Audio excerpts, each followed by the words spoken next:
So is Gen 2 everything Gen 1 promised? Let's get right into it. As of right now, if you love Samsung and you love ultrawides, there's two choices. There's the Samsung Odyssey Arc G9 57-inch and the Odyssey Arc 55-inch. Price-wise, they are similar, but I went with the Odyssey Arc for one main reason, and that's because I have an RTX 4090. So until I upgrade my rig, I felt I wouldn't get the full use of the 57-inch G9, so I instead went with the Arc.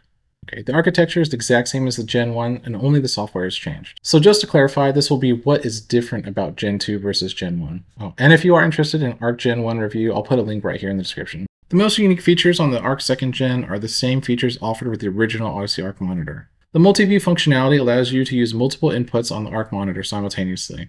The 4K screen is divided evenly, giving you up to 4 1080p inputs. You can also use similar functionality to change your effective aspect ratio from 16:9 to 21:9, or just shrink the output of your monitor from the full 55 inches to a more desktop standard 27 inches. The visual immersion is amazing, and I'm not going to spend too much time on this, but it truly is a gaming theater. It's incredibly bright and still amazes me.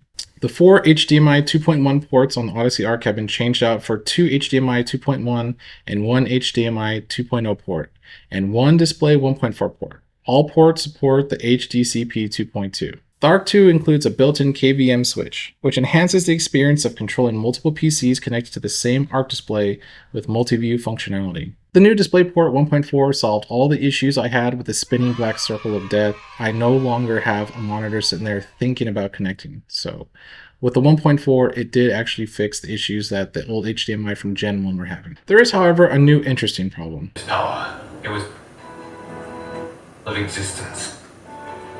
Gen 2 does not output more than one source if an HDMI is plugged into the One Connect. This means if I have my PS5 plugged in and my PC, I can only hear one or the other. There are ways around this, like I can use my headset for PC, and you could technically use USB devices to play the audio, but what a large miss on Samsung's part.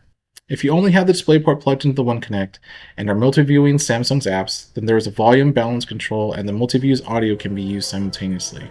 There is, however, yet one more catch. Only 2 of the screen's audios can be used at the same time.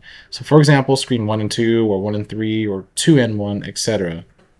I felt as if they should have allowed full control of the audio, and this was a big miss. The monitor has been running with no issue thus far, and it's been about 6 weeks with daily heavy use.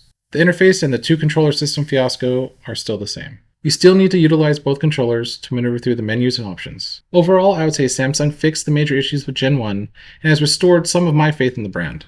I am, however, disappointed that you can't run audio sources across multiple HDMI inputs simultaneously. It was a poor decision to allow only 2 audio outputs when no HDMI is plugged in. If I want to hear all 4 apps at the same time, I should be able to. And I would venture to say that there's a 3rd iteration coming, and Gen 3 will probably fix most of these audio issues. Which again would be disappointing because I feel like this is something that could be fixed with just firmware updates. But what do I know, and why do something for free when you can charge for it? If you're looking for a monitor with tons of real estate for productivity and gaming, this is a winner. If you're looking to make big use of the multi-view function, it works, but it's not perfected yet. I do intend on splitting in some cases, but I use my headphones for my PC, so the audio issues don't really bother me. Is it perfect? Not quite. Is it better? Yes. Is it worth the price tag? Maybe. I personally recommend this monitor since it offers a one-of-a-kind gaming experience, and if you haven't had the opportunity yet, try to get your hands on one. Thanks so much for checking out my Arc Gen 2 review. If you haven't subscribed already, please consider doing so, and I'll see you on the next one.